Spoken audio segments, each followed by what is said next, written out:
Hello and welcome to Tailwinds, the Air and Space Operations Review podcast. I'm your host, Dr. Laura Thurston Goodrow. Today we will be visiting with Army Colonel Walter Richter, the U.S. Army Attache at the U.S. Embassy in Berlin, Germany, about his article in the fall 2021 issue of Air and Space Power Journal entitled Combating Russian Influence Through Improved Security Assistance.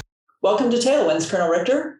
Thank you for having me. It's a great honor to be here with you on this podcast. And this is really a very important topic to me, especially as I've worked as a security assistance professional in Europe, both at a U.S. embassy, as well as at a U.S. European command in Stuttgart, Germany, as you know. Right. And before I go further, I have to make the obligatory statement that any opinions expressed by me are my personal opinions and not necessarily those of the U.S. Department of Defense.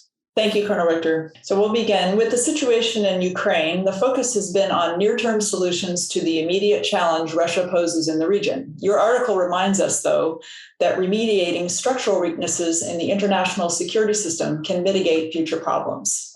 Your article centers on a persistent challenge we face in our foreign military sales, that of Russian influence during the time between the sale and the actual delivery. Please tell us more about this. You know, as you really point out the question, the fact is that once a letter of offer and acceptance is signed and that agreement is made to acquire systems. And so if a country's switching from, say, this legacy system like a MiG-29 aircraft, and they're going to switch to F-16 aircrafts, I mean, there's that very real time that's required just obviously for the case development after the agreement is made. But that also includes production, delivery, that's training of the pilots on the aircraft. And there really is just a transition required too, because oftentimes you'll see these air forces or Army, if we're talking about rotary wing aircraft, they will purchase perhaps a smaller number of aircraft, and they're still using these in conjunction with these Soviet legacy systems.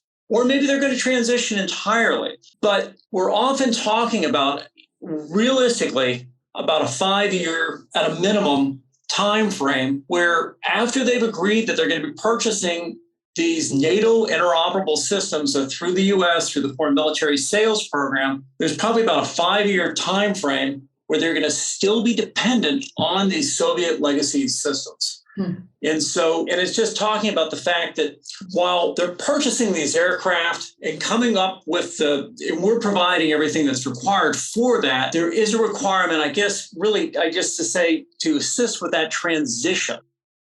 As you mentioned in your article, this is affecting a number of countries. Yeah, so one of the examples that I used was Slovakia, where they have agreed to purchase F-16 aircraft. And especially, say, with the UH-60s, where they're still reliant on those Mi-17 aircraft. And then those aircraft require maintenance. And so that is going to require contracts that are made with the Russian manufacturer. And so that we've seen that go on quite a bit. And then the other piece is that there is a concern that countries want to stay, they want to stay legal. They want to make sure that they're meeting the airworthiness certification and that they're working with that original equipment manufacturer to ensure that they're fielding safe aircraft, that they're still operating in a safe capacity. But the issue being that those certificates are still controlled by that Russian manufacturer. And so oftentimes, once a country's agreed to come over and use these interoperable aircraft, they're actually in that position where now they're going back to the Russian equipment manufacturer, dealing with the Russian government and trying to maintain that aircraft just to make sure that they keep that capability in their country. It's complicated, I'm sure, on multiple levels. So in answer to this problem, you recommend 3 ways to address it: leveraging existing in-country capabilities, leveraging existing DoD partnerships, and rethinking the foreign military sales total package approach. Can you elaborate on your solutions to this vexing problem? Well, looking at these issues, there's certainly a lot of details that have got to be worked with this. But I think that we have to look at the assets we have, which really are tremendous. Yeah. Currently, there are maintenance, repair, and overhaul facilities located in Bulgaria, the Czech Republic, Lithuania, Poland, Romania, and Slovakia that are capable of doing the maintenance on these aircraft But there's often a hesitancy, there's a resistance within the countries to say, well, we can't rely on that facility to issue its own certification. We have to rely back on the certification coming from that Russian manufacturer. Now, this has been handled many different ways. In Poland, I highlighted it as actually interesting, where they've done work on MiG-29s that they're used in Poland, and those aircraft, they've actually gone ahead and issued their own certification. Then Slovakia, there's a LOTN, which is the aircraft facility in Trenčín, Slovakia. They did work on Mi-17 helicopters for the Afghan Air Force. And those were done with they had certification that were expired, but they went ahead, they performed the work on those aircraft. And I highlighted that in those instances, that really did help minimize some of the Russian influence. And I don't think that there's just one solution maybe with looking at these maintenance, repair, overhaul facilities. And then ultimately, too, I think there has to be a deliberate thought process on how much we're going to invest, say, in limping along some of these Soviet legacy systems. But at the same time, I don't think that we should neglect that asset that we have. And that's just part of this broader approach. The other thing that you mentioned is some of this partnerships that we have. We've got now a strong rotational presence in Europe, both with the U.S. Air Force as well as U.S. Army with rotary wing assets. We've got the 1st Air Cavalry Brigade just began a 9-month rotation supporting the U.S. Army Atlantic Resolve in Europe.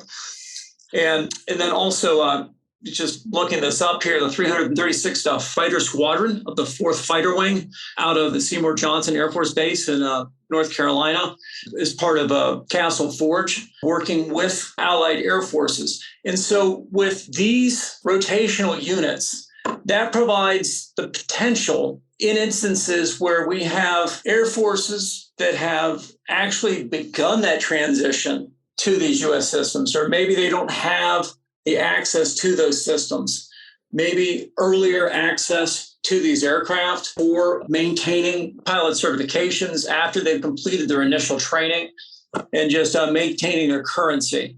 And so that's a possibility, as well as I talked about the National Guard State Partnership Program. And so we got that with the Air National Guards as well as U.S. Army National Guards. And we have these throughout Europe. And that's basically within all these former Warsaw Pact countries, all have a partnership with the National Guard. And these are really tremendous, these partnerships, in that when you see exercises, operations happening inside Europe, more often than not, you're going to see the state partner in each of these countries, because the fact is that we've gone to smaller and smaller forces that we have permanently assigned in Europe. And so the state partnership program really provides that persistent presence. Finally, you mentioned rethinking the foreign military sales total package approach. For those of us who are not familiar with that, can you discuss that a little bit? So with foreign military sales, we talk about a total package approach being that if a country buys an aircraft, we're not just going to deliver the aircraft and leave it there. That when a country signs that contract, they're signing up to receive the aircraft. And then prior to receiving that aircraft, they're going to start getting personnel trained. Then gradually there's going to be equipment, ground support equipment delivered. That's all going to be part of that same package. Now, I mean, none of this is free. And so there's either it's financed through security assistance programs, but often through national funds that country provides, that they provide with their own money. But they really get the guidance. And so it provides them with a path forward, where they get the ground support equipment, so they'll get the necessary maintenance. There's a training program that's included through the International Military Education Training Program. And so that we'll be training all the maintenance personnel as well as pilots, and also training people just that are logisticians that are, that need to order parts and take care of those aircraft. Then we're going to provide the assistance with the delivery of the aircraft. There's going to be mobile training teams included with that delivery of the aircraft as that they arrive, to ensure that these new units are, establishing, a training program within themselves so that they can maintain pilot currency, operate safely. So that's what the total package approach provides. But as comprehensive as that is, the challenge is that I think when you look at a country, say a country didn't have any capabilities, and so that you're providing that to them, well, that's pretty comprehensive and that's going to cover everything. But where you go into these countries and that they've had these legacy, they have these air forces that, go back decades and they're operating with Soviet legacy equipment. And it's not as simple as just waiting and slowly accepting that U.S. capability, because while that's happening, what's going to happen to their ability to conduct air policing? And so one of the things I was looking at is just how can we provide some type of transition to help them, one, I'm talking about just sort of speeding up that process so that we can try to shrink that window of time where I talk about that 5-year program where once they've basically officially declared and committed themselves to this NATO interoperable system, but yet they're still trying to maintain the Soviet legacy, how can we provide the assistance so that they're not just off on their own trying to deal with, frankly, with Russia? And I talk about some of the issues that can arise if you've got a country that's getting F-16 aircraft and they're receiving those aircraft and at the same time maintaining MiG-29, and then you've got Russian service personnel showing up, and then, those aircraft are in proximity of each other. That obviously creates all types of issues. So any way that we can help shrink that transition period and really just provide a better way forward that we can accelerate that process. And then frankly, I didn't discuss it in the article. I mean, just even if you're talking about disposal of the aircraft, but just this broader way to transition away from one system into another. We have a transition that's happening within Europe where within NATO, as NATO enlarged, there was a push for countries to develop more niche capabilities and to focus on providing these niche capabilities, whether that could be, NBC, nuclear, biological, chemical teams, or some smaller capability as part of these multinational task force. They're really working towards addressing crisis response and expeditionary operations. But right now, there's just a return, and it really it's a return back to this idea of having full spectrum military forces that are capable of providing their own national and contributing to collective defense, collective alliance defense. And so this critical need that we have interoperable systems, especially with these major air combat systems, so that when we talk about the full spectrum of conflict, that we have capable militaries that are able to contribute to that national and that collective national defense. Prior to working in security assistance, I was privileged to work at a Special Operations Command. And I'm not a special operator, but arriving there, like any other person that was not a special operator, I actually attended a 2-week course that provided us with education talking about special operations. And one of the things that we had to learn there was the 5 soft special operations forces truths. And they talk about humans more important than hardware, quality is better than quantity, special operations forces cannot be mass produced, and then competent special operations forces cannot be created after emergencies occur, and most special operations require non-soft assistance. Well, the 2 that I'd like to highlight is just that humans are more important than hardware, and competent special operations forces cannot be created after emergencies. Well, frankly, that applies to a lot of the forces that we're talking about now. I mean, if we're talking about combat systems with air combat systems or any of these combat systems.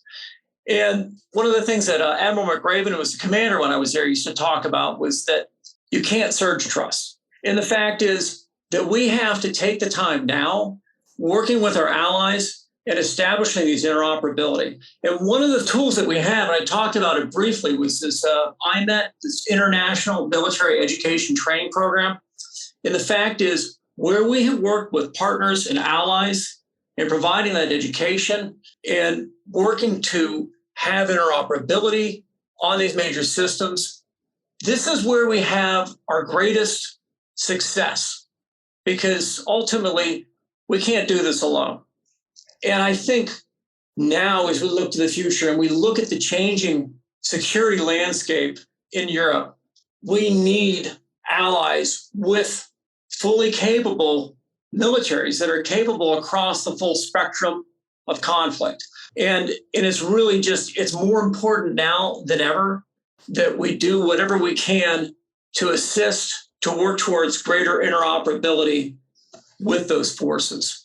And I don't think we're going to necessarily have this opportunity right now, because we're just at this inflection point where so many of these militaries are requiring these major overhauls of these major systems. And at the same time, it is an important opportunity. And I talked about this in the article. I said that, we're at this inflection point and we shouldn't waste this opportunity. And the fact is, this is the time. This is the time that we have now to work on these alliances and these partnerships and to make it stronger and to work towards maintaining that vision of a Europe whole, free, and at peace.